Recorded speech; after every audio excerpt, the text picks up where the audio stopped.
नमस्कार विद्यार्थी आणि पालक मित्रांनो. तर स्वागत आहे तुमचं मेडिकल सिम्प्लिफाईड या चॅनलवरती. चॅनलवरती नवीन असाल तर चॅनलला नक्की सबस्क्राईब करा. कारण या चॅनलवरती तुम्हाला नीटबद्दल सर्व काही गाईडन्स देण्यात येणार आहे. आणि ज्यांना माझ्याकडून पेड काउन्सिलिंग करायची असेल ते मला 7887559633 या नंबरवरती कॉन्टॅक्ट करू शकता अथवा माडा कॉलनी भोकरदन इथं व्हिजिट देऊ शकता. ठीक आहे. तर आपण या व्हिडिओमध्ये काय बघणार आहे तर काउन्सिलिंगसाठी तुम्हाला जे पण डॉक्युमेंट लागणार आहे ते सगळे या व्हिडिओमध्ये मी तुम्हाला सांगणार आहे. ठीक आहे. तर सगळ्यात अगोदर जे डॉक्युमेंट आहे तुमचं ते आहे क्लास 10 मार्कशीट, क्लास 12 मार्कशीट, ठीक आहे. मार्क मेमो सुद्धा आपण त्याला म्हणू शकतो. ट्रान्सफर सर्टिफिकेट तुम्हाला लागणार आहे. आता ट्रान्सफर सर्टिफिकेट काय असतं तर ही टीसी आहे. ठीक आहे. मायग्रेशन सर्टिफिकेट सुद्धा तुम्हाला लागणार आहे.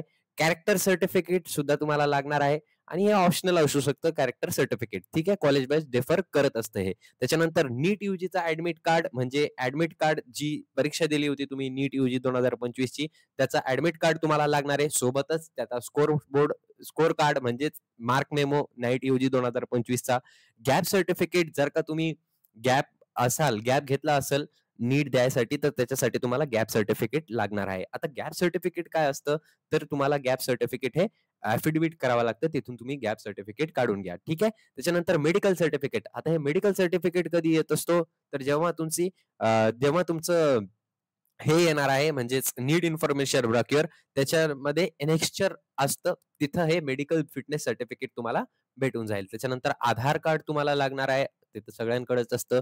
डोमासाईल सर्टिफिकेट तुम्ही नक्कीच काढून घ्या. स्टेट कोटासाठी हा खूप जास्त इम्पॉर्टंट आहे.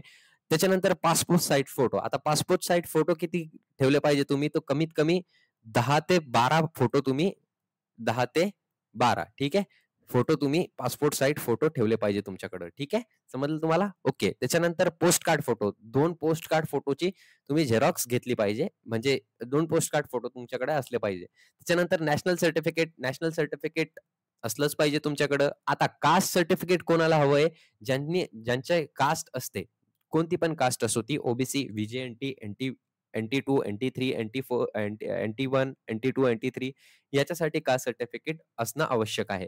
त्याच्यासोबतच कास्टची व्हॅलिडिटी सर्टिफिकेट सुद्धा असणं गरजेचं आहे. त्याच्यासोबतच नॉन क्रिमिलियर सुद्धा असणं गरजेचं आहे.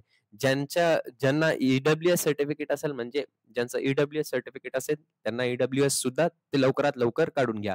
आणि जे फिजिकली हँडिकॅप्ड विद्यार्थी असेल त्यांना पीडब्ल्यू डिसॅबिलिटी सर्टिफिकेट सुद्धा काढून घ्यावं आहे आणि सोबतच त्याला व्हेरीफाय सुद्धा करावा लागतो पीडब्ल्यूडी डिसॅबिलिटी सर्टिफिकेटला. ते कसं करावं लागतं तर नीट इन्फॉर्मेशन मध्ये 7 किंवा 8 कॉलेजेस येतात तिथून ते तुम्हाला व्हेरीफाय करावं लागतं की तुमची डिसेबिलिटी कोणत्या लेवलवरती आहे. ठीक आहे. त्याच्यानंतर इन्कम सर्टिफिकेट सुद्धा तुम्हाला लागत असतं.